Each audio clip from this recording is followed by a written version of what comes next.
almost 2 years now. Special counsel's investigation has been going on for over a year now. For most Americans, it's important to know what Russia did to our country in 2016 and with whom, if anyone, they did it.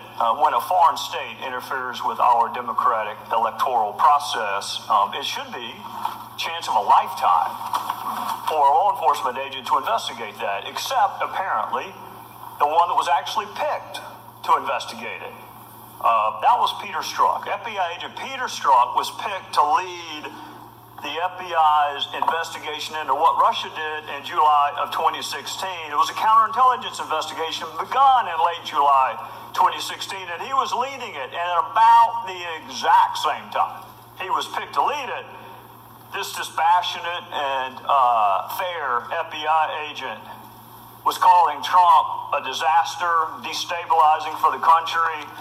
I'll leave out all the adjectives he used to describe that. I'll just go with disaster and destabilizing.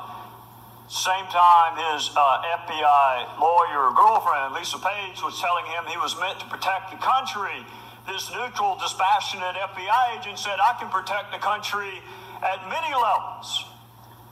Same time, Peter Strzok, who was picked to objectively, fairly, neutrally look into the Russia investigation, was talking about an insurance policy with Andy McCabe and Lisa Page in the event Donald Trump became the president. All of this was happening at the same time Peter Strzok said he could smell the Trump support in Southern Virginia. All of this was at the same time that this FBI agent said a Trump presidency would be effing terrifying and that it will never happen. No, we'll stop it. So while investigating Russia and their attempt to subvert our democracy may have been important to the rest of the country, it wasn't all that important to about a half dozen FBI agents and lawyers who were assigned to the case. For them, it was an investigation to stop Donald Trump, which then brings us to May of 2017 and the appointment of special counsel, where we find Peter Strzok again, this same supposed to be dispassionate, neutral, fair FBI agent.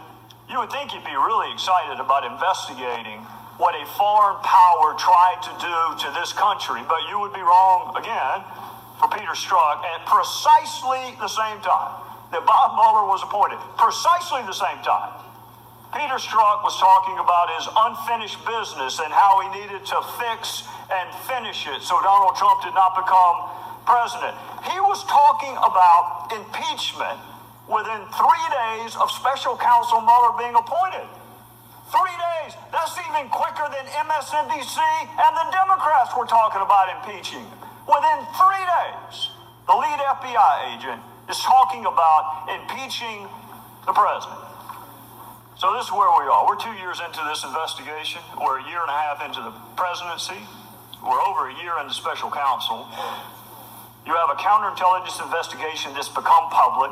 You have a criminal investigation that's become political. You have more bias than I have ever seen manifest in a law enforcement officer in the 20 years I used to do it for a living. And 4 other DOJ employees who had manifest animus towards the person they were supposed to be neutrally and detachedly investigating.